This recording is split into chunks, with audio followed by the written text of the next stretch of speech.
आज हम कक्षा 6 इतिहास की पाठ 1 पर कुछ महत्वपूर्ण नोट्स पर चर्चा करेंगे। पुरातत्व किसे कहते हैं? प्राचीन काल में मानव द्वारा प्रयोग में लाई वस्तुओं, निर्मित मंदिरों एवं इमारत आदि के अवशेषों का अध्ययन पुरातत्व कहलाता है। इनका अध्ययन करने वाले को पुरातत्ववेत्ता कहते हैं। इतिहास को जानने के स्रोत के कितने प्रकार हैं?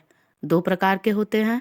पहला पुरातात्विक स्रोत, जिनमें अभिलेख, सिक्के एवं मुहरे होते हैं, और दूसरा साहित्यिक स्रोत, जैसे वेद, रामायण, महाभारत, अर्थशास्त्र, इंडिका इत्यादि।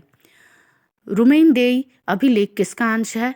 यह सम्राट अशोक का अंश है, जो कि लुम्बिनी से प्राप्त हुआ है। इस अभिलेख में अशोक ने यह घोषणा की है कि लुम्बिनी में उपज का 8वां भाग कर के रूप में लिया जाएगा। चौथा, हड़प्पा कालीन मुहरे कहाँ से मिली है? मेसोपोटामिया से। हड़प्पा वासियों का व्यापार किससे होता था? मेसोपोटामिया। हड़प्पा सभ्यता का पूरा स्थल धौलावीरा कहाँ स्थित है? यह स्थल गुजरात में स्थित है और यहाँ से हड़प्पा कालीन नगर निर्माण योजना, जल निकास प्रबंधन आदि के साक्ष्य प्राप्त हुए हैं। 7वां, सारनाथ स्तूप का निर्माण किसके द्वारा किया गया है? यह स्तूप अशोक द्वारा निर्माण किया गया है और यहाँ पर महात्मा बुद्ध ने सर्वप्रथम अपना उपदेश दिया था। 8वां, यहाँ पर हम कुछ महत्वपूर्ण पुस्तकों के नाम और उनके लेखक के बारे में चर्चा करेंगे, जैसे रामायण वाल्मीकि, महाभारत वेदव्यास, अर्थशास्त्र कौटिल्य, और कौटिल्य को चाणक्य भी कहा जाता है, इंडिका मेगस्थनीज, राजतरंगिनी कलहन, यात्रा विवरण फाहयान।